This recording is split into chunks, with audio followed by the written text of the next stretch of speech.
मंत्री नरहरी झिरवाळ, आंदोलकांच्या मागण्या रास्त आहेत, त्यांना पहिल्या वर्षी रुजू केल्या ते भरती प्रक्रियेतून, त्यांची सर्व शैक्षणिक पात्रता बघून त्यांना नोकरी दिली. आम्ही 20 ते 22 आमदारांनी मुख्यमंत्र्यांसह इतर संबंधित मंत्र्यांना भेटलो. या आंदोलकांमध्ये काही MA-BEd आहेत. मग या लोकांचा निकष कोणता? भरतीतून जण हा एकच निकष हे शासनाचे मत. यासंदर्भात मी पुन्हा परवा मंत्रालयात संबंधित विभागासोबत बोलणार आहे. मी मागच्या वेळा आंदोलकांना सांगितले, तुम्ही अशा पद्धतीने रस्त्यावर बसून हाल अपेक्षा करू नका. आम्ही सरकारच्या मागे लागून हा प्रश्न सोडवण्यासाठी प्रयत्न करत आहेत, पण हे त्यांच्या लक्षात येत नाही. पवित्र पोर्टलद्वारे तात्काळ भरती करा अशी देखील आमची मागणी आहे. ज्यांनी 9-10 वर्ष सेवा दिली त्यांना पुन्हा स्पर्धेतून भरती होणे शक्य नाही. मलाही तेच वाटत. काही रोजंदारीवर होते त्यांना गरज नसताना का ठेवला हा देखील प्रश्न आहे. आमची शासनाला देखील विनंती आहे की या आंदोलकांचा 4 दिवसात 8 दिवसात प्रश्न मार्गी काढा.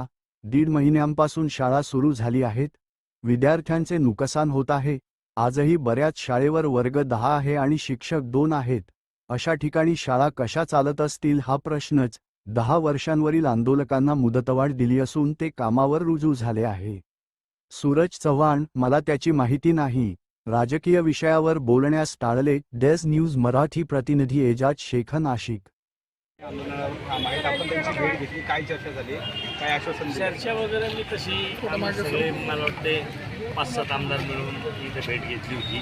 त्यावेळेला असं ठरलं होतं की बाबा आउटसोर्सद्वारे त्यांची जी मागणी आहे, ट्रेस तर थर्ड पार्टी भरती नको आम्हाला रोजंदारीप्रमाणेच त्या ठिकाणी पूर्वीप्रमाणे घ्या. पण काही लोक कोर्टात गेली होती. आता मी त्यांच्याबरोबर तेच बोलत होतो, कायदेदृष्ट्या तुम्ही कसे त्याच्यात विजेबल आहात. हे जे काही तुमचे मुद्दे आहेत हे एकतरी एकत्र येऊन आणि जो आपण गोंगाट करून किंवा गोंधळ करून जे सांगत असतो का आम्हाला घेतलंच पाहिजे, अगदी बरोबर आहे, घेतलंच पाहिजे. तर घेण्याची कारणं काय काय आहे तर त्यांनी आत्ता सांगितले का आम्हाला पहिल्या वर्षी घेताना ॲड देऊनच आम्हाला घेतलं, आमची पात्रता शैक्षणिक पात्रता तपासूनच आम्हाला घेतले. म्हणून आम्ही पहिलं वर्ष, दुसरं वर्ष, तिसरं वर्ष, चौथं वर्ष 17 सालापासून आम्हाला अगदी शासकीय भरतीच्या निकषाप्रमाणेच घेतले असं म्हणणं आहे. आम्ही परवा सरकारबरोबरही चर्चा केली. जवळपास 20-22 आमदार सगळे आम्ही होतो. मुख्यमंत्र्यांना भेटलो, सगळ्यांना भेटलो. त्यांनाही थोडेसे ह्या बाबी नव्या जे काही एकतर लक्षात आणून देत नाहीत. त्या जसं आता सांगितलं का मी MA-BEd आहे, BPEd आहे, मग माझा निकष काय पाहिजे?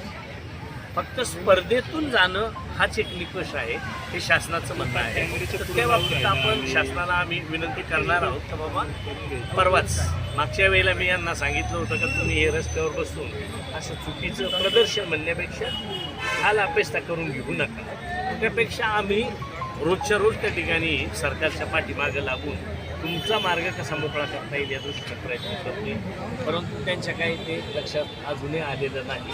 त्या रोजंदारी तर आमच्या तर डोक्यात असं आहे, पण त्यांची ती मानसिकता नाही आहे. 1 वर्ष ज्याने रोजंदारी केलेली आहे त्याच्या स्किल आहे. पवित्र पोर्टलद्वारे हे आत्ता लगेच भरती करा अशी आमची मागणी आहे, जेणेकरून यांचा प्रश्न निकाली निघेल.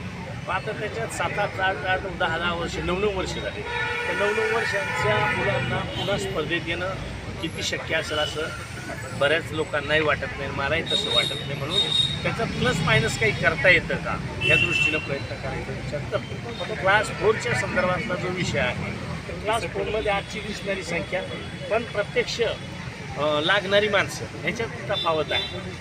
त्यांना प्रत्यक्ष माणसांची गरज कमी आहे. इथं आहेत रोजंदारीने, आतापर्यंत कसे ठेवले तोही प्रश्नच आहे. किंवा प्रश्नचिन्ह तयार होईल का लागत नव्हतं एवढे दिवस ठेवले कसे, हाय प्रश्न निघसून त्या दिवशी सांगितलं की काय करायचं ते करा, पण एवढ्या 4 दिवसात 8 दिवसात हा मार्ग मोकळा करा. कारण 1.25 महिना आता 1.5 महिना होती शाळा सुरू होऊन. आजही बऱ्याच शाळेंवर 2-2, 3-3 शिक्षक आहेत आणि वर्ग 10 आहे.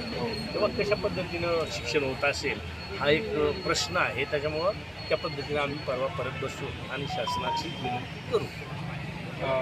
काही राजकीय प्रश्न आहेत, राजकीय नको आता इथं हे जर चाललंय तर राजकीय पक्ष प्रश्नाला कशाला उगीच नसताना. सूरज चव्हाण आपल्या पक्षाचे आहेत. मी काहीच ऐकलेलं नाही. ते खरडे म्हणून ग्राउंडवर बसलेले ते PhD झालेले आहेत. ठीक आहे.